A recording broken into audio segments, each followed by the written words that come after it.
Welcome to Cambridge Forum, discussing race, gender, and power. I'm Jamie Paglia, Program Manager of the Forum. This season marks 36 years that Cambridge Forum has been bringing you live public programs for the discussion of the issues and ideas that are shaping our world. Is there a better approach to achieving racial equality in America? Our speaker, Lani Guinier, believes that there is, making the argument that race and power intertwine at every level of social interaction, from classrooms to courtrooms to congressional districts. Professor Guinier explores the benefits of forming cross-racial coalitions to expose these embedded hierarchies of privilege and, through innovative power sharing and democratic engagement, demolish them.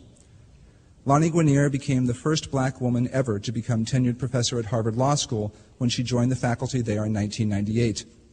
Having achieved notoriety in legal circles for her astute analyses of the intersection between race and politics, Professor Guinier first came to public attention in 1993 when then-President Bill Clinton nominated her to head the Civil Rights Division of the U.S. Department of Justice. Clinton withdrew her nomination amid a media firestorm based on unfounded criticism about her views on democracy. Currently the Bennett Bosky Professor of Law at Harvard University, she has since written 5 books on issues of racial justice, gender equity, and democratic transformation, including Lift Every Voice, Who's Qualified, co-authored with Susan Sturm, and most recently, The Minor's Canary, co-authored with Gerald Torres. Welcome to Cambridge Forum, Lani Guinier. Thank you.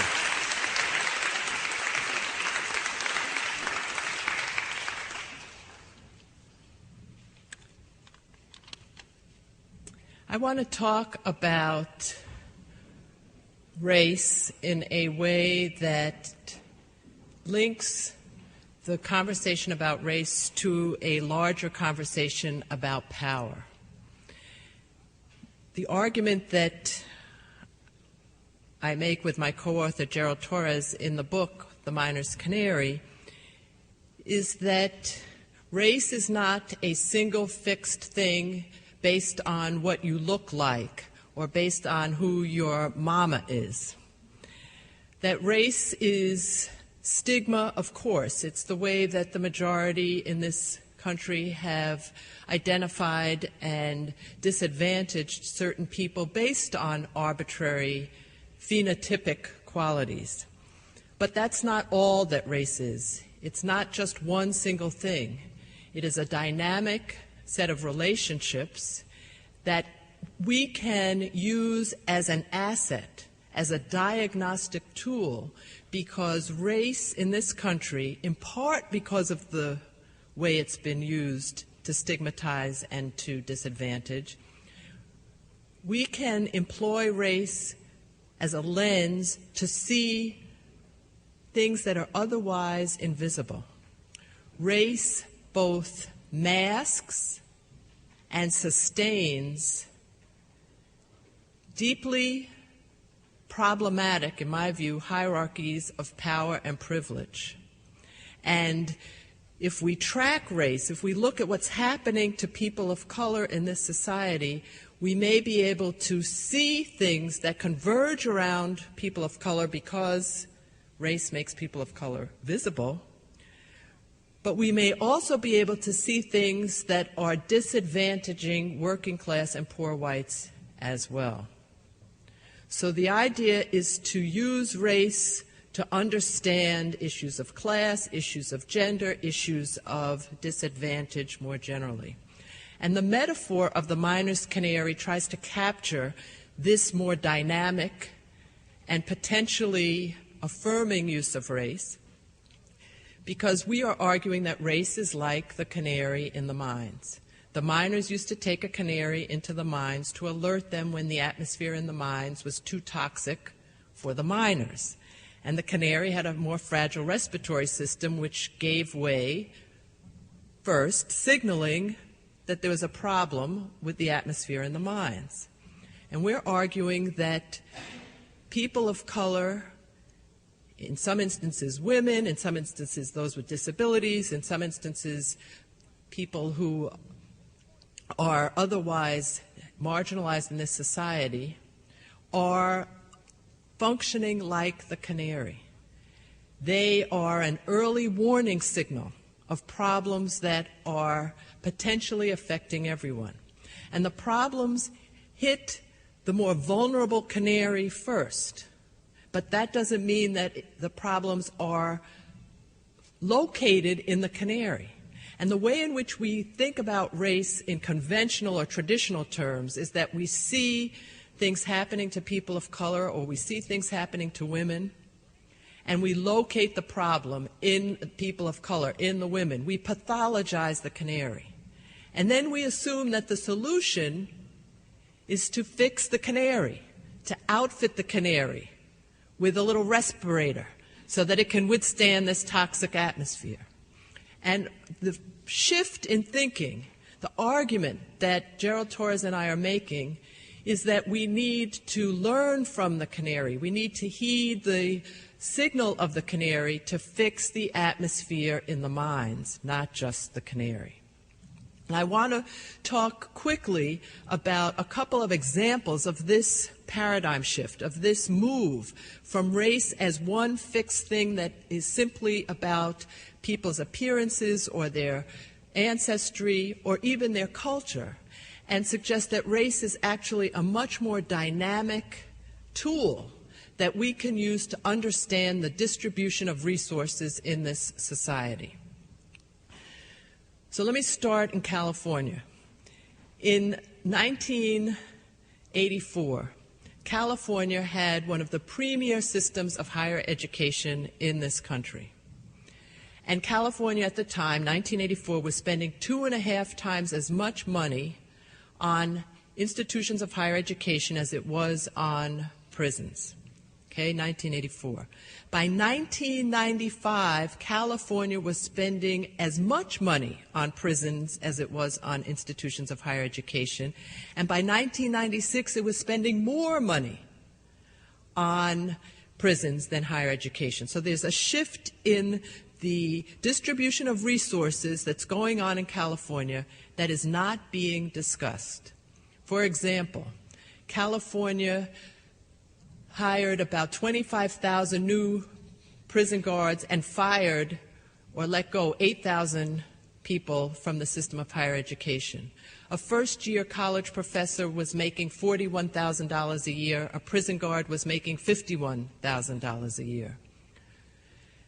What was going on was a phenomena set in motion by a number of referenda, including the 3 strikes and you're out referendum that basically said a third strike burglar was going to be sentenced for life, and the same amount of money that could have been used to educate 200 community college students for 1 year was being spent instead to keep this burglar in prison for 30 years.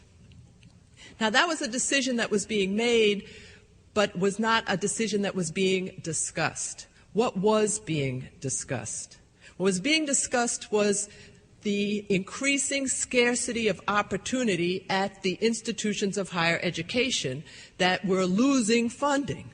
And how was the conversation framed in the context of scarcity in higher education? It was framed as an assault on affirmative action. The argument was made that somehow less qualified blacks and Latino students were gaining access to this scarce public resource, and that was unfair because they were taking the slots of more qualified, poor or working class white students. The argument that Gerald Torres and I are making is that there was a very different story going on, and the way we can understand that story is by following the canary, by watching the canary, by understanding the role that race was playing in all of this, and not ignoring race, not denying race, not essentializing race, not saying race is only about admitting black or Latino students to the University of California, but taking a dynamic look at the role that race was playing in this redistribution of resources from higher education to prison. First point, if we watched the canary, we would see that for every one black male student at the University of California in a 4-year state institution, there were 5 in prison. For every one Latino male student who was at a 4-year state college, there were 3 in prison.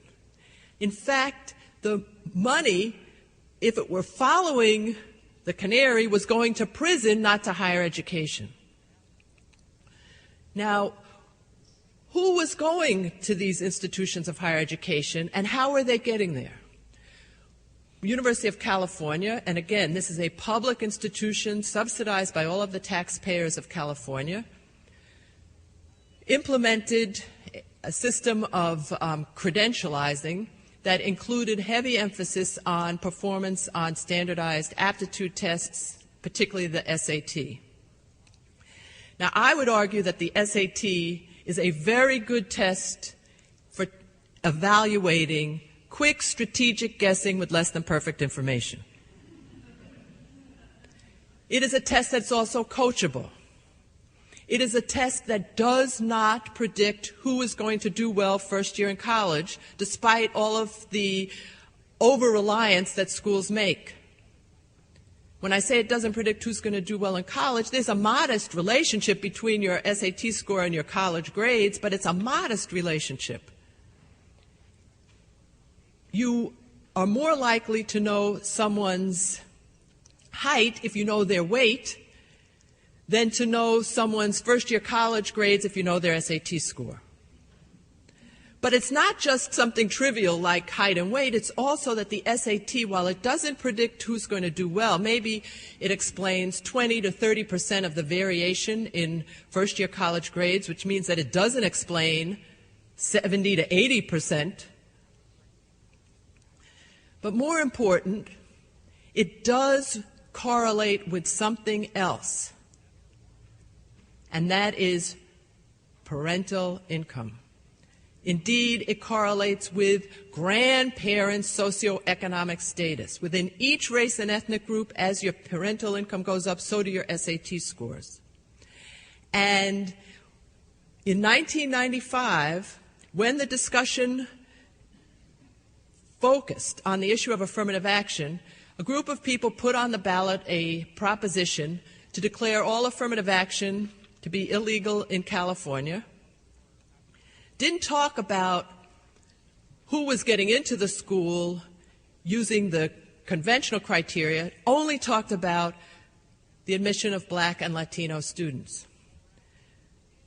But it turns out that the group that was being disadvantaged by the emphasis on the SAT was not just Black and Latino students who were not doing as well as white students, and there are many arguments as to why that happens, and I don't have time to talk about it directly, but I'd be happy to answer questions referring to some of the research by Claude Steele and other psychologists relating to stereotype threat and the fact that high-achieving Black students often don't do as well as they are capable in stressful conditions that focus on intellectual aptitude because of concern that it will reinforce existing stereotypes. But the key point here is that the students who were being disadvantaged were not just the Black and Latino students, but the poor and working class white students who were also not doing as well on the SAT. But because race is visible and class is not, we only know about the way in which Blacks or Latinos perform on the SAT, not the way in which poor and working class whites perform on the SAT. So part of the reason we need to watch the Canary is to see what's happening to Blacks and Latinos, and then see if, in fact, that gives us an indication of what's happening to poor and working class whites. And indeed, after Proposition 209 was on the ballot and was passed, so it was passed in 1996, 1997 is the first class where there's no consideration of issues of affirmative action in admitting students, but there is still heavy reliance on the SAT. 1997, the entering class at the University of California, Berkeley, comes in, right, no affirmative action, but still the SAT. 42% of the white freshmen at the University of California, Berkeley in 1997 came from families with incomes over $100,000 a year. So there has been a shift not only from education to prison, but a shift in terms of who has access to this public resource called a state-sponsored, state-subsidized education. It is those who are already privileged who were monopolizing access to higher education, not the blacks and Latinos who were getting in based on affirmative action. And indeed, other studies suggest, and I'm now moving to Michigan, that the students who come in using affirmative action, often because they are evaluated using a much more in-depth analysis of not only what they're capable of doing, but what they have done in terms of community service, in terms of overcoming disadvantage, in terms of leadership. University of Michigan, again a state-subsidized school, did a study of its graduates at the law school over 30 years and found, when looking at its mission, at how it measured success using financial satisfaction, career satisfaction, and contribution to the community, that those with the highest LSAT were no more likely to do well financially, were often, at least in some cohorts, particularly between 1980 and 1989, were less likely to be satisfied with their careers and were the least likely to contribute to the community. They were the least likely to mentor younger attorneys. They were the least likely to serve on community boards. They were the least likely to do pro bono work. And who were the students, once they graduated, who were the most likely to succeed on all three counts: financial satisfaction, career satisfaction, and contribution to the community? The black and Latino students who were admitted pursuant to affirmative action. Which suggests that the notion that conventional criteria are unassailable and that people who depart or deviate in any way from those criteria are somehow less qualified needs to be further interrogated, because I would ask, less qualified to do what other than to take a test that values quick strategic guessing with less than perfect information? Now, how does this then get back to the notion of cross-racial coalition building to perhaps change some of these embedded hierarchies, change the way in which we distribute resources, give us a sense of possibility that looking at race can not only help us understand what's happening in terms of allowing those who are already privileged to dominate and disadvantaging poor and working class whites in a way that is otherwise invisible, but using race as a tool for social change. And so I started with California, went to Michigan, now I'm going to Texas. Texas also used affirmative action. Texas, in terms of admitting students to the University of Texas, that policy was challenged not by a referendum as it was in California, but by a lawsuit. The Fifth Circuit ruled that affirmative action was unconstitutional, and therefore the University of Texas was not allowed to consider race in its admissions policies. Now, one of the things that's very important to know about the University of Texas lawsuit is that it was brought by a white working class woman named Cheryl Hopwood, who went to a state and a community college before she applied to the University of Texas Law School. She claimed in her lawsuit that she had higher entry-level credentials than 63 out of the 92 black and Latino students who had been admitted at the time she was rejected. That was all in the case. What was not in the case, what the judges didn't talk about, is the fact that she also had higher entry-level credentials than 140 white students who were admitted at the same time she was rejected. That wasn't discussed.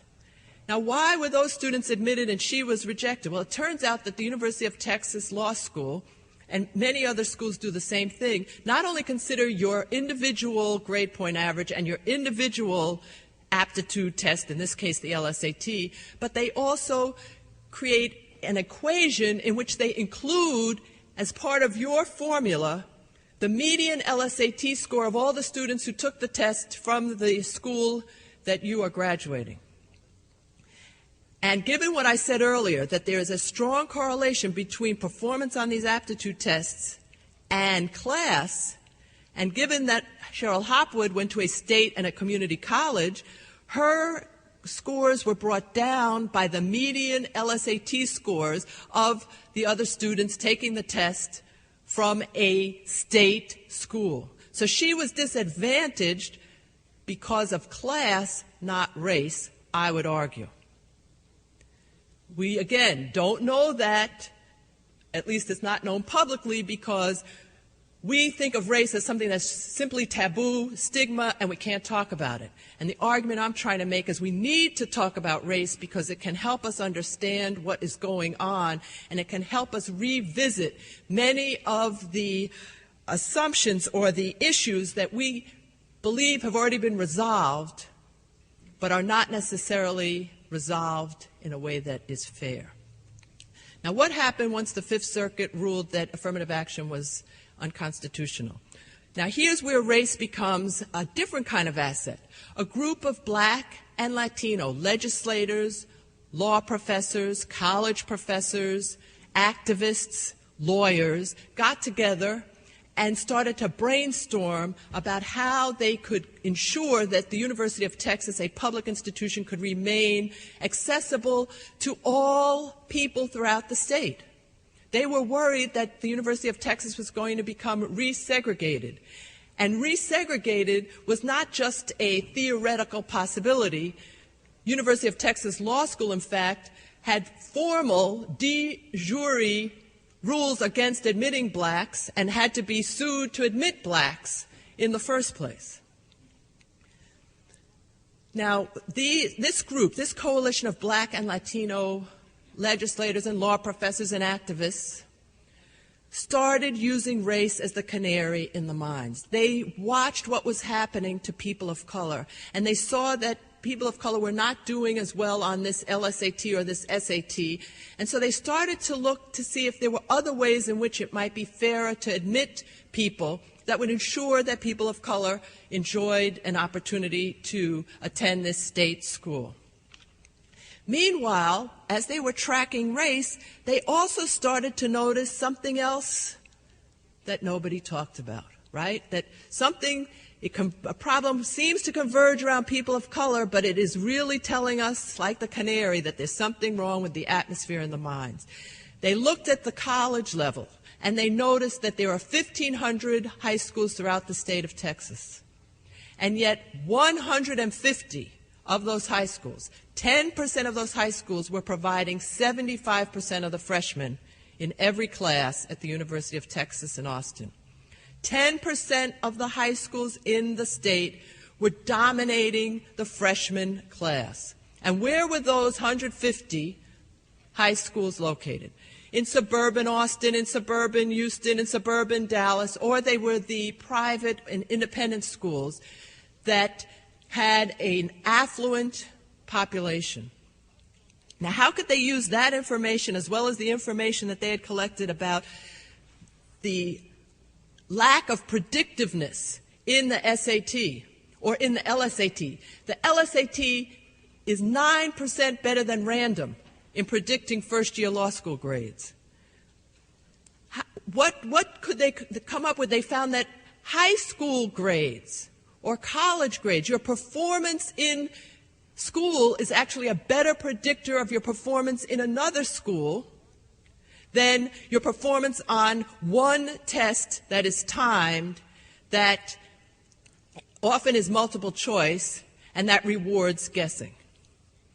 They came up with a plan, they called it the 10% plan. Anybody in the top 10% of their high school graduating class anywhere in the state of Texas would automatically be eligible for admission to the two flagship schools. This is not just to a community college or to one of the regional state colleges, but to the two flagship schools, Texas A&M and UT Austin.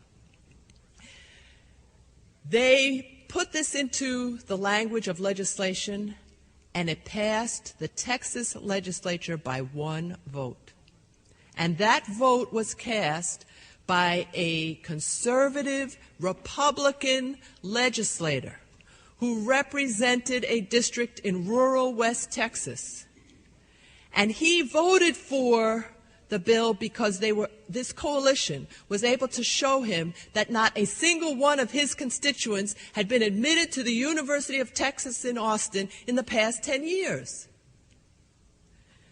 That's the move, that what happens to the Canary is often happening to others, but it is happening to the Canary in a way that we can see, and it is happening to others in a way that is invisible. So the argument that we're making, and by the way, George Bush was governor of Texas at the time. He signed the bill. It's been in effect for 3 years now, almost 4. And they have tracked the performance of those coming in under the 10% rule. There are also students who are still coming in based on SAT scores as well as 25 other criteria. The students admitted pursuant to the 10% plan, whether they are white, black, Latino, or Asian, have a higher freshman grade point average at the University of Texas in Austin than the students who are admitted based on their SAT scores. In addition, the students who are coming in under the 10% plan, particularly the black women, have a higher persistence rate, meaning that when they finish their first year, they come back to take their second year. So this 10% plan seems to be working, at least to assure access to this public resource. And in Texas, it's a particularly important public resource because most of the politicians, the business people, the judges, the members of the, quote, governing elite went to the University of Texas in Austin, networked there, and used their connections to build their career.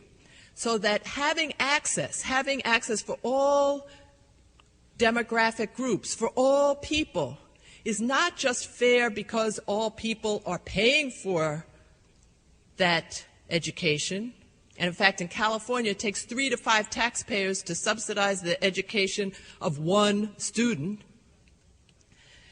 But it's also fair because access to these schools is a gateway to leadership. And if we're talking about democratic access and the opportunity to become a leader and having our leaders represent the community, then we need to assure that all people have the opportunity, a meaningful opportunity. And if not personally, then people from their community, from their neighborhood, from their region have a chance to enjoy that gateway opportunity. That's the miner's canary. If we think about race and we use it not simply as something bad, something to be avoided, something to be denied, but we embrace it as a diagnostic tool and as a source of energy, because the Black and Latino coalition that organized around the issue of access brought in others once they could show that their issue actually had payoff. So leading with race alone is not enough, but leading with race in a way that links issues of race to class, to gender, to disadvantage more generally is a potential solution, or at least an approach that I believe will provide more democratic possibility for all of us. That's the miner's canary, and I urge you to watch The Canary. Thank you very much.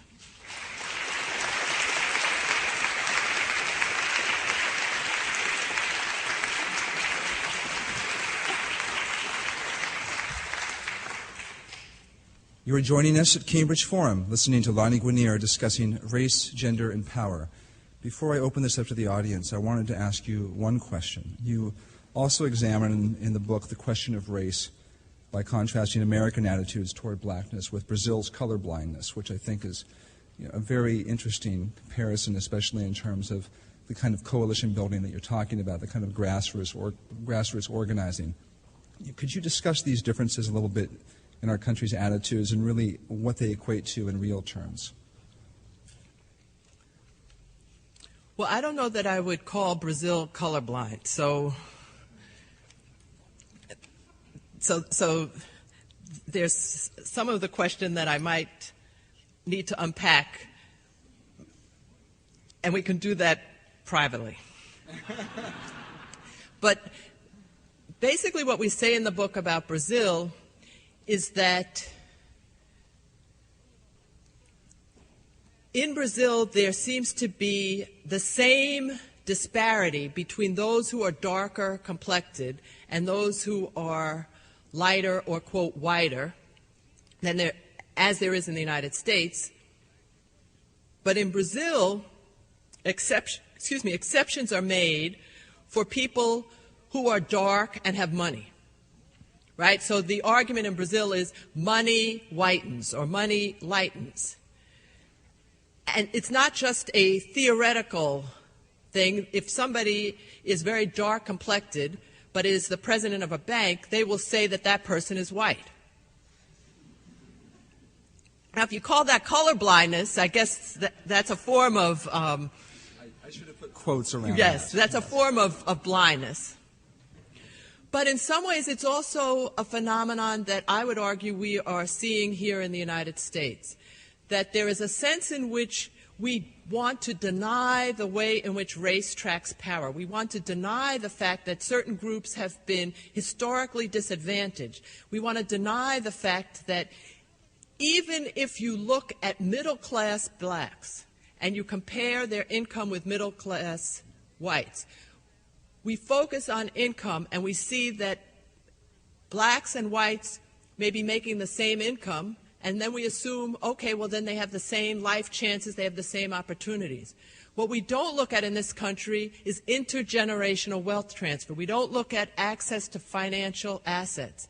And even for middle-class blacks who have the same income, meaning their paychecks are identical to someone who is white, the white person has 55 times the financial assets as the black person.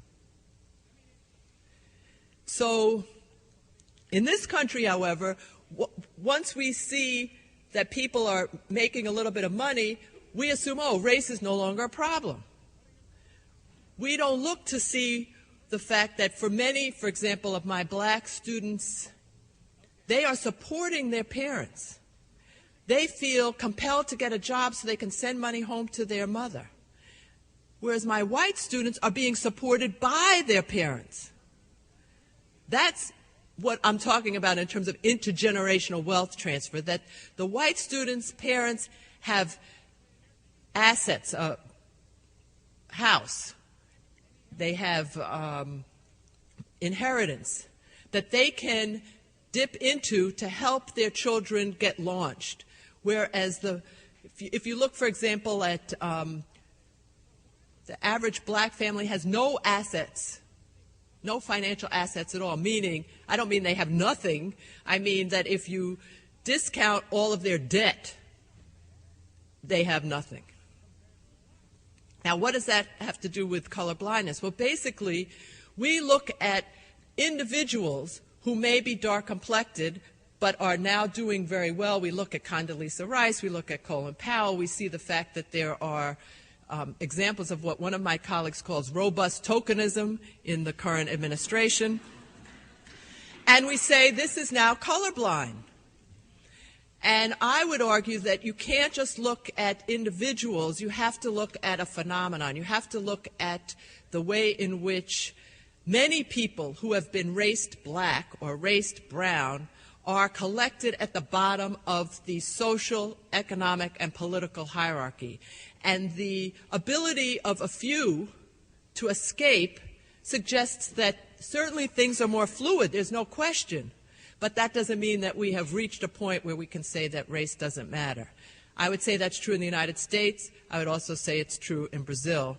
And indeed, I would argue that we are moving toward the phenomenon of Brazil, that is, money whitens or lightens.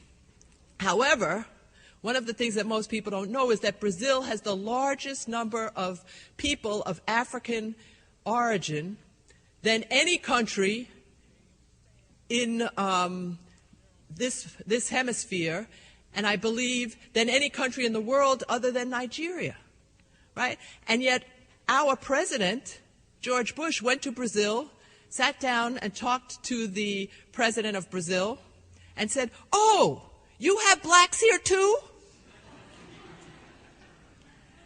So again, part of it, Brazil may present to the world this image of people who are perhaps delicately hued, but we don't see what's happening at the bottom of the hierarchy in Brazil, just like we don't tend to see what's happening at the bottom of the hierarchy in the United States. And in both countries, we tend to blame the people who are at the bottom for being on the bottom. Certainly in this country, we believe that people who are poor have only themselves to blame, and people who are rich have only themselves to credit. I would argue that's another phenomenon that race can help us unmask. You are listening to Lani Guinier discussing race, gender, and power. The floor is now open for your questions and comments. Please line up at the microphone. Thank you.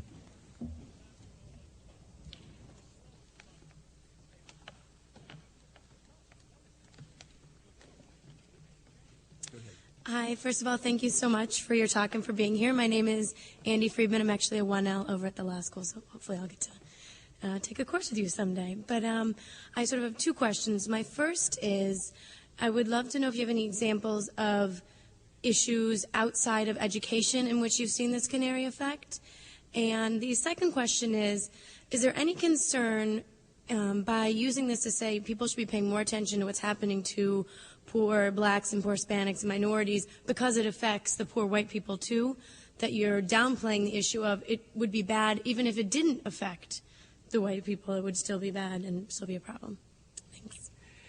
Well, the second question is a very important caveat, and I agree with you that there is a moral urgency to address the unfairness of this society based on the fact that it is unfair, based on the fact that that the legacy of slavery, which we don't like to talk about, is still with us. That in some ways, David Bryan Davis writes about this eloquently. He's the head of the Center for the Study of Abolition at Yale, and he says that the North may have won the battles of the Civil War, but the South won the ideological battle. And it's the South's story about the Civil War that we have all been taught, and that, unfortunately, we tend to believe. So, yes, there is absolutely a moral imperative. The argument that I am making is a pragmatic argument about doing something and gaining the coalitions and the allies that we need in order to fight for that moral imperative. The example I'd give you outside of the context of education is something that we discuss in Chapter 5 of The Miner's Canary, and it involves an organizing effort at a Kmart plant in Greensboro, North Carolina.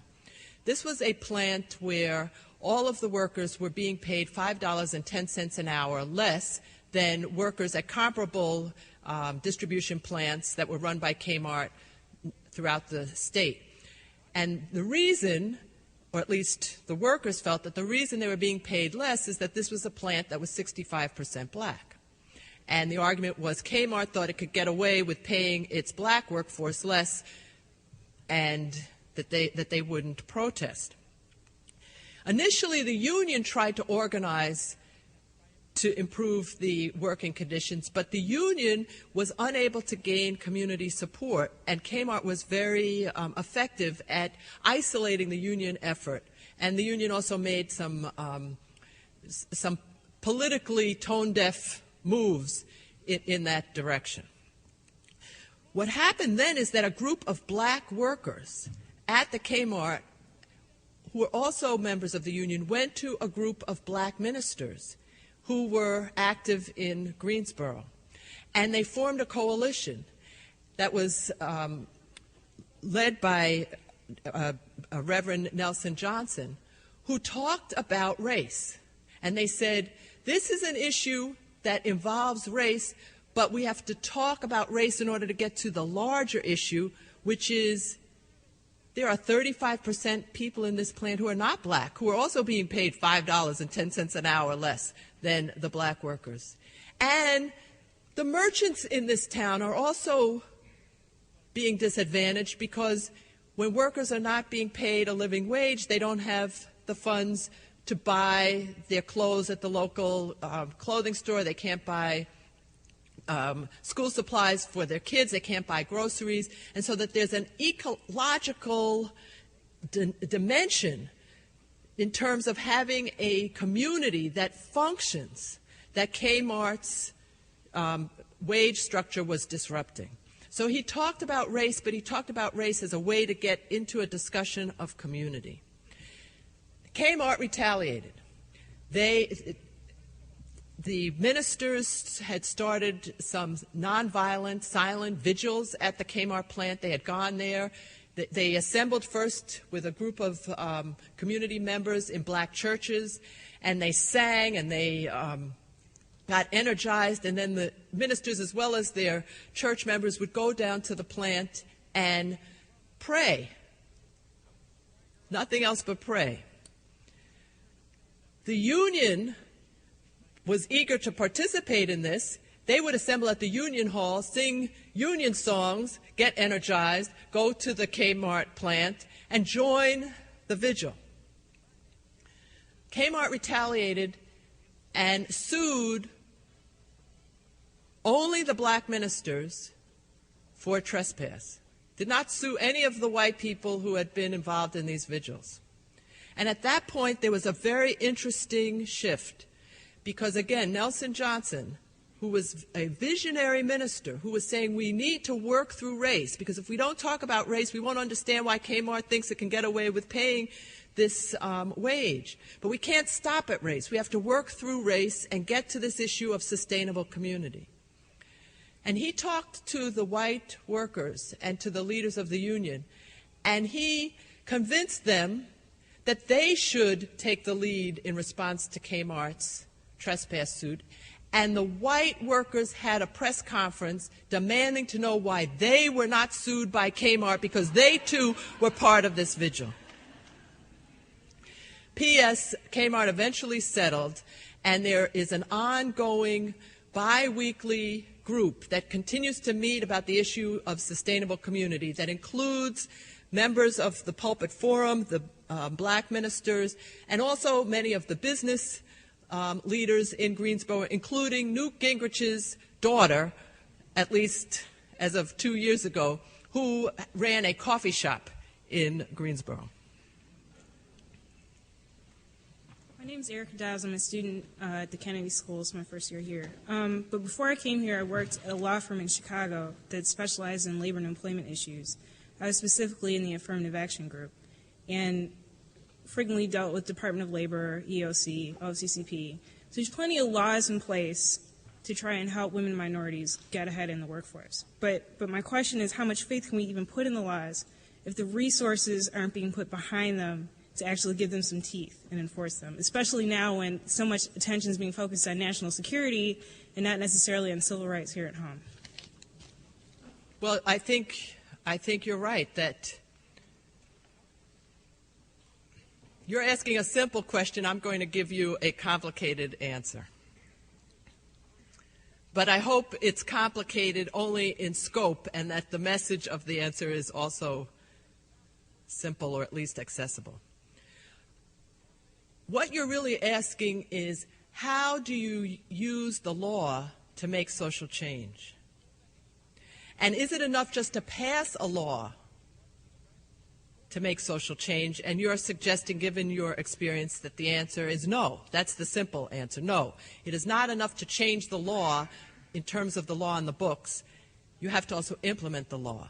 And there are lots of issues in terms of implementation that many of us who are concerned about civil rights, I don't think, have thought deeply enough about. One of those issues is backlash. That is, you may be able to convince a particular legislature or a particular court to issue an order or write a bill. But if you cannot frame that order or bill in a way that seems to make sense to the larger community, there's going to be resistance and, indeed, in terms of lawsuits, often sabotage. Now, I'm not saying that you should allow people who are absolutely recalcitrant to dominate the way in which you litigate, but I think it's important to consider the issue of implementation in ways that go beyond just the power of the court to declare an order. And indeed, if you look at Brown versus Board of Education, that's a perfect example. You had a unanimous Supreme Court declare an order, and we now see, almost 50 years later, that the schools in this country are more segregated now than they were in 1954. So what's the answer, right? So that's the complicated part of the answer. This is the simple part. Mobilize and organize. And mobilize, organize, and educate in a way that enables people to see what is truly at stake. It is not just, this is the law, you have to follow the law. Why is this the right thing to do? What is this going to say about our society that will make this a society that we all want to live in?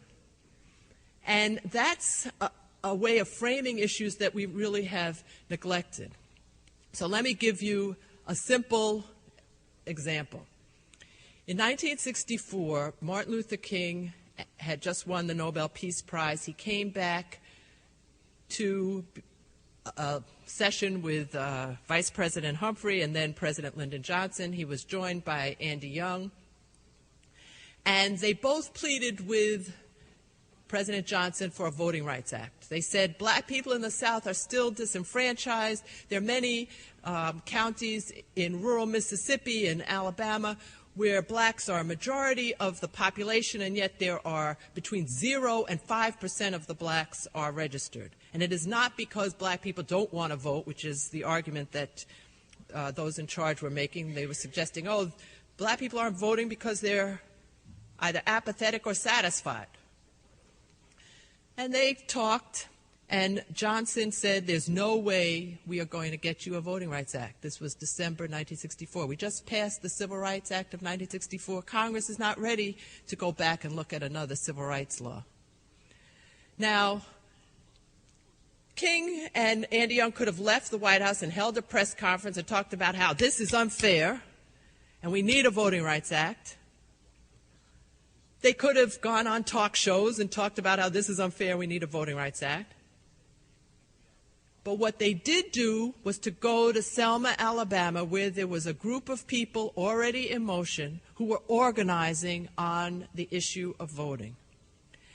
And this group of people held vigils and brought in school teachers and funeral home directors and people of some distinction in the black community, and they tried to register to vote en masse, and they were arrested. And it was a collective uprising of the people in Selma that King joined.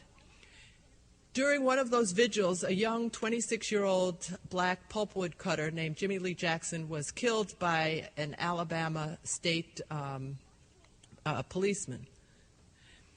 And the community was so upset, many members wanted to carry Jimmy Lee Jackson's coffin from Selma to Montgomery and deposit the coffin at the foot of the Capitol to let George Wallace, who was then governor, know the price that blacks were paying in order to vote. But cooler heads prevailed, and they said, bury Jimmy Lee Jackson, but we'll continue the march. And that was the beginnings, that was the seeds of the infamous march from Selma to Montgomery. They got, the first time they tried, they got as far as the Edmund Pettus Bridge. And Wallace had told his various law enforcement officials he didn't want them to get past the bridge, he said, because he didn't want to have trouble. So they got to the bridge. They were told they had 3 minutes to disperse, and after 90 seconds, guards on horseback with tear gas started to attack these nonviolent marchers. There were TV cameras there, and they caught this. And it looked like a war right on the Edmund Pettus Bridge. And ABC was showing Judgment at Nuremberg on its Sunday night movie, and they interrupted Judgment at Nuremberg to show scenes of the war being waged right there in Alabama. That was called Bloody Sunday. Within 2 weeks of Bloody Sunday, Lyndon Johnson went before a joint session of Congress. He said, I am behind this voting rights bill. I want you to pass it. And he ended his statement by saying, this is not just about the Negro problem. This is an American problem. And we shall overcome. And he embraced not only the bill that King and Young had asked for, but the mantra of the movement, the theme. And when King was watching this, apparently on television, a tear rolled down his face because he was so moved to see this acknowledgement, this affirmation of what they were trying to do. Organize, mobilize, and educate. My name is Darren Robertson. My name is Darren Roberts. I'm a first-year student at the Kennedy School, and I entered the undergraduate school at the University of Texas in 1997, so I was kind of in that limbo period in between the Hopwood decision and the Top 10% plan. But I'm interested in seeing if you might be able to extrapolate where the next battles in higher ed affirmative action will be. Like we saw in California that it began with the electorate, and in Texas it began in the courts.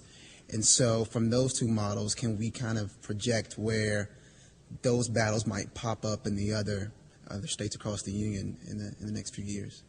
I can't predict because I really feel that it's a dynamic, and that part of the problem right now is that many people, in my view, are fixated on defending affirmative action, which I consider a very modest and inadequate remedy. I would like to see a much bigger, bolder conversation about the way in which schools admit everybody, not just how they're admitting Black or Latino students. I call this confirmative action, not affirmative action. Confirmative action meaning that it confirms the lessons of affirmative action, the positive lessons from, let's say, the University of Michigan study that shows that whatever the school was doing to admit the Black and Latino students, it was doing it right, and it should take lessons from that to figure out how can it admit all of its students so that all of its students will be committed to being leaders in the community, to giving back, to making a contribution to the community that subsidized their education and not just a contribution to themselves. I also call it confirmative action because it's important to confirm the mission of an institution through its admission processes. Right now, we look at admission as if it's a separate little area, a domain that's in a house or in an office, separate from the work of the university or the work of the institution. And I'm saying we have to link admission to mission. We have to understand what's the goal of higher education, particularly what's the goal of public higher education. How is it fulfilling its democratic mission? Many of these public schools were started with an explicitly democratic goal. They wanted to make education available to people who otherwise would not have access to education, but they also wanted to make education available to people who were going to give back and contribute to the community. How can we structure admissions policies that link to that mission? Now, I talked about the 10% plan. I'm not here to advocate for 10% plans. I'm here to advocate for a larger conversation about how we are distributing a scarce resource called public education, and whether we should be distributing it to those who are already privileged or whether we should be who think they got there on their own merits, and therefore they are free to pursue their own muse, which I would like people to do. I am all for passion and for commitment to excellence, but I also think that there should be a commitment to public service, to being a good citizen. Last point, Why is higher education such a scarce resource that we have to dole it out so that only a few people can enjoy it? Why aren't we putting more of our resources into investing in education, in making it something that is available more generally? And for that reason, as a heuristic, meaning at least as a thought experiment, I would ask you to consider a lottery as an admission scheme. Now you'll say, oh, a lottery? That's so arbitrary. And I say, that's true. And what we do now is also arbitrary. The difference is what we do now convinces those people who get in that they got in because they're smart, and it convinces those people who didn't get in that they didn't get in because they're stupid. A lottery, at least, the people who got in would say, I was lucky. And the people who don't get in would say, let's organize, mobilize, and educate to open up opportunity for more people.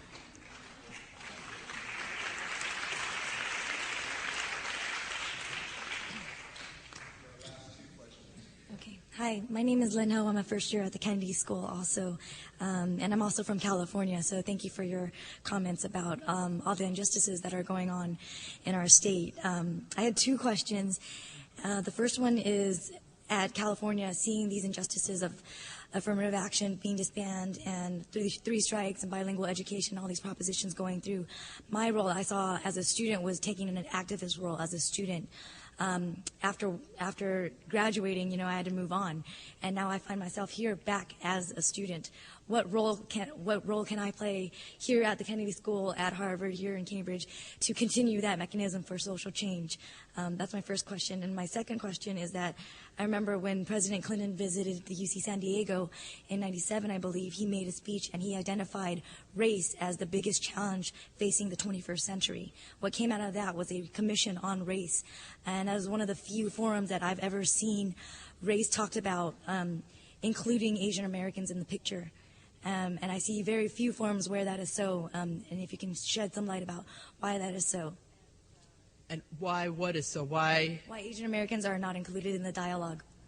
Well, I think your second question answers your first question. In other words, this is an issue that you have tracked, you've been looking at, and this is your canary. You asked, what can you do as a student? You could research that. You could investigate that. You could see where Asian Americans are, in fact, at the forefront of conversations. There are some wonderful groups in New York.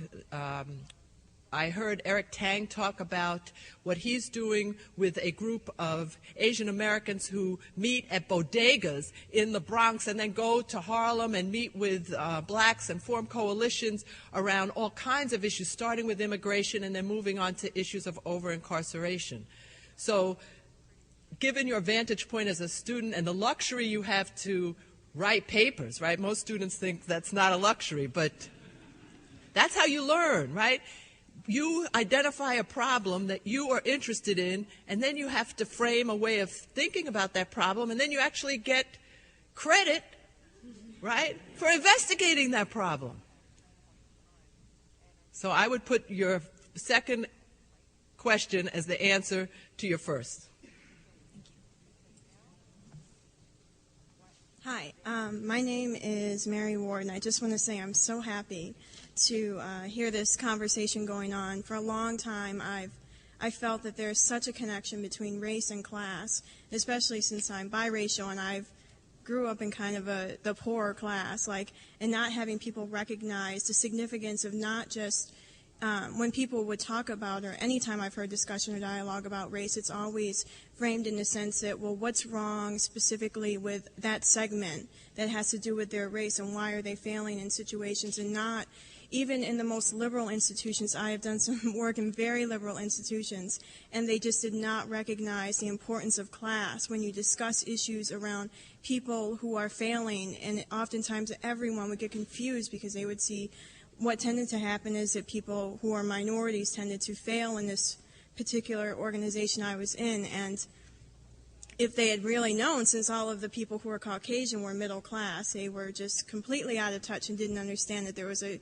huge class issue that they were not addressing. So when they tried to address the problem, they didn't do it in the correct way. So I'm really glad to hear a dialogue in which those two things are really shown to be interconnected. And you were talking about higher education, and one of the things I was thinking of when you were talking is what's happening in schools now in terms of the MCAS and the standardization of tests, in terms of particular school districts who happen to be poor being having to go through the process of trying to make sure that all of their students pass the standardized test, and then on top of it being in a situation where there appears to be an option under the new Bush plan. It's said that, well, you can choose another school, but I don't really think if there's not enough schools available for poor people to segue out of and into a school that's of a better quality or is able to teach your children better, then they don't really have a choice. And I just was wondering, I eventually think that this is going to have a major impact in terms of if you have a school or a set of schools who does poorly on the standardized tests, and you have the kids in these schools not living up to these expectations that are placed with them, not even in high school, but now we're talking about elementary school, we're talking about not getting your high school diploma. I'm very frightened of the potential situation in which we start to blame particular communities for not being able to meet the standardized test scores just in our general high school, elementary school. Let Professor Guinier respond, Yes. because you've said a lot now. Sorry. Well, your question, and especially since it's the last question, reminds me that this is not just about race and class, but also race, gender, and class. And I don't want to lose gender in this conversation. And so I want to just tell a really quick story and then get directly to your question about the MCAS. The quick story is that New York City used to have a height requirement for police officers. You had to be 5 foot 10 inches tall or 5 foot 9 inches tall in order to be a police officer. And that height requirement obviously disadvantaged most women who are not that tall. So they brought a lawsuit challenging the height requirement as being discriminatory, and they actually succeeded. The city settled, and a number of women were, in fact, hired. Now, you might stop at that point and say, okay, this was a success in that they challenged a norm, which was not just a height requirement, but this idea that police have to be tall because the goal of the police or the role of the police is to dominate and overpower criminals. And so we want people who are big to be police officers to assist them in tracking down criminals. But there's another story here that I also think is important, and it gets to this issue. This is my segue to the MCAS. First of all, not only were women hired, but Latino men, Asian men, and short white men were hired. But second of all, the women who were hired, at least in certain contexts, not enough, but in certain contexts, started to challenge the norm in action, not just the norm in terms of selection. So a group of black and Puerto Rican women were hired as housing authority police, and they were patrolling a project in New York City, and one of the inducements for working in the project, they got free living accommodations if they were to not only work but live in the project or live in the community around the project. These women were not tall, and they could not dominate criminals. But what they did is identify young men of color, who had gotten into trouble with the law in the past. And they went and reached out to those young men to mentor them, right? They didn't go and say, oh, I see you've been in trouble before. When am I going to find you in trouble again? They basically talked to them about their education, about their career choices, about their goals. And these young men, grateful for the attention of an adult, constrained their own behavior, and the incidences of violent crime in those projects went down. We also see this in California after the beating of Rodney King and the investigation of excessive use of force by the Los Angeles police, a commission concluded that one of the solutions for dealing with police misconduct was to hire more women. And the reason they should hire more women is because women are willing to use their weapon, but it is not their first impulse. The women want to dissipate conflict, not dominate it. Now, the story of the New York City Police Department suggests that there's not a one-size-fits-all approach to making people feel safe. And there's not a one-size-fits-all approach to educating people. The problem I have with the MCAS is it assumes that the way we know in which people are educated is that we convey information to them which they can then regurgitate to us. That's not my view of an educated person.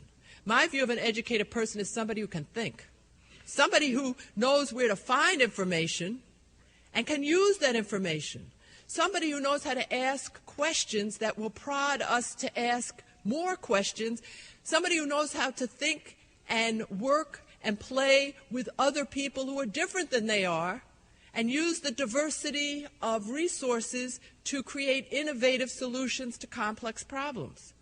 MCAS does not tell us anything about learning or education, in my view.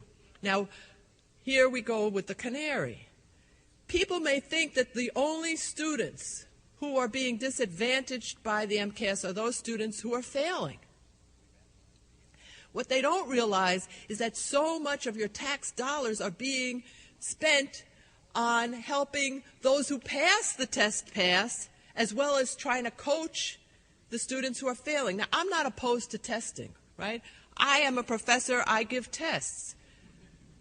But I think evaluation has to be linked to mission and goals in a way that makes sense. And part of what's happening with the MCAS, right, it's being raised, it's like the 5'9" tall height requirement, right? You have to pass this bar. And if you're not 5'9", then maybe you have to stand on a little platform so that you can be 5'9", at least until you graduate from high school. And it may be that we should be examining how we're teaching all of our students, not only in high school but in elementary school. What are our expectations for them to learn? How are we communicating those expectations? The MCAS is one way to communicate those expectations, but it's not the only way, and it may not be the best way. And meanwhile, where is the money coming from to coach people for the MCAS? It's coming from money that otherwise might go into programs that the middle-class families whose kids are doing fine on the MCAS would want to enjoy. For example, the art museums, the science museums are all suffering. Why are they suffering? Because the teachers are not bringing their kids to the museum on field trips because they're too busy studying for the MCAS. And so the revenue that the museums get from the money that the school system provides to enhance education is being directed to passing a test. So that this decision, we may think this doesn't affect me, I don't have kids in school, my kids are doing fine, they're passing the test. But this is the point of the Canary, that the Canary is a diagnostic tool. It is a signal. It is telling us that there is a problem with the atmosphere in the minds. And if a large percentage of our population is failing this test, there's something wrong, not with that population, but with our conception of what it is to be educated. We should all become lifelong learners and to be passionate about learning. We are not going to want to be lifelong learners if the way in which we know we have learned something is to take a test. Thank you all very much.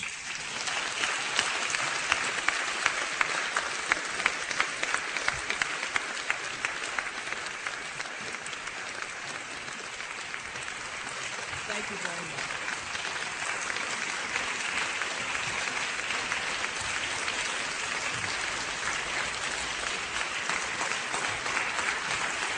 Thank you. Thank you.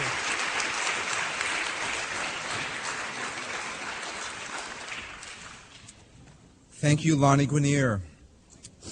You've been listening to a program of Cambridge Forum, a free public forum in Harvard Square, Cambridge, Massachusetts, co-sponsored by the First Parish in Cambridge, Unitarian Universalist, the Lowell Institute, the Massachusetts Cultural Council, and the Friends of Cambridge Forum.